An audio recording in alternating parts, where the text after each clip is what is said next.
I'm going to call on Efe Ogunlowo. So, a lot of people have already touched on a lot of topics and given a lot of great insight. Happy Women's Day, by the way, to all the inspiring women on this panel.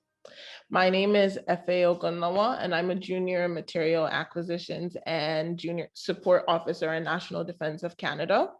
Um, I'm going to be giving my contribution today will be kind of my perspective growing up as and a recent grad from uni and just a young person getting their feet wet in public service and just starting my career.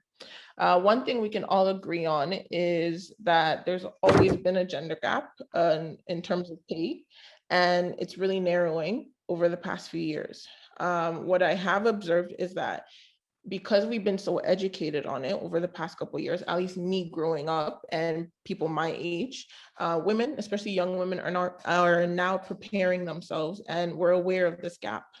We can thank things like globalization and social media for being able to actually see examples of what's going on. So like the Me Too movement, where Women's Day, growing up and celebrating Women's Day, a lot of people didn't have it growing up. So it's really important. What I do love is that because of that, we're very much aware of our rights. Like you can talk to a young woman and she knows what she deserves in work because of how she grew up.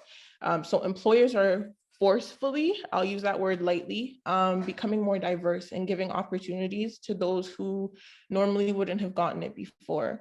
Sahar touched on allies. So because we're being more educated and it's becoming a norm, a lot of men are aware of gender equality. They know what's going on, and we really have to thank them for that.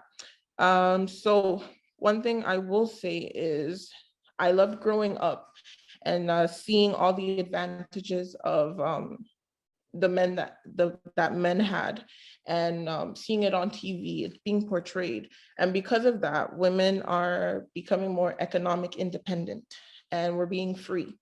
So we once did rely on a man's status for social status. We relied on him for how much money and where basically our identity. And women were seen as people that should have been in the kitchen. Um, we had to choose between staying in work or having children. So having that decision was a lot. And what I love about today is that we're becoming more entrepreneurs. Entrepreneurship is kind of the norm. It's everywhere. Women are taking advantage of the market. We're taking advantage of social media. We're creating businesses. And I really love that. And seeing that growing up, I'll give you an example of CEO of Yahoo, Marissa Mayer. Growing up and seeing an article, I think I remember seeing it was such a big deal. One, she was a woman, then she was pregnant, then I think there was an article that, oh, she was breastfeeding and that there was a daycare where she was. And seeing that, it kind of showed me that, well, a lot of women, young women, it showed us that we can have it all. We can have kids, we can go to work. And again, with men are kind of more willing to allow the women take leadership roles. Men are willing to have women be the breadwinners of their households. So because of that, it's really pushed for us to know our value. Um, I will talk about seeing women having different positions of power because of that, and seeing those examples of women doing excellent things, having leadership roles and doing amazing. We're no longer afraid to be ambitious. So women aren't, young girls are not afraid to say, I want to do this, I want to do this, and we're not being held back. So seeing this, we can show that we're valuable to for certain positions. We're showing that we're valuable and we're assets to certain organizations, especially the government. We're seeing different genders. We're seeing people flourishing in their careers. What I did love about growing up was I had a lot of opportunities in school. So um, schools and the government are starting to realize that with pre-graduation programs, things like co-op, internships, it's accessible to different women. So because of that, before we're done school, We're able to gain experiences, sharpen our skills, and those give us advantages to gain effective roles once school is done. For me, I started working in the government about close to 2 years ago, and I started while I was in school.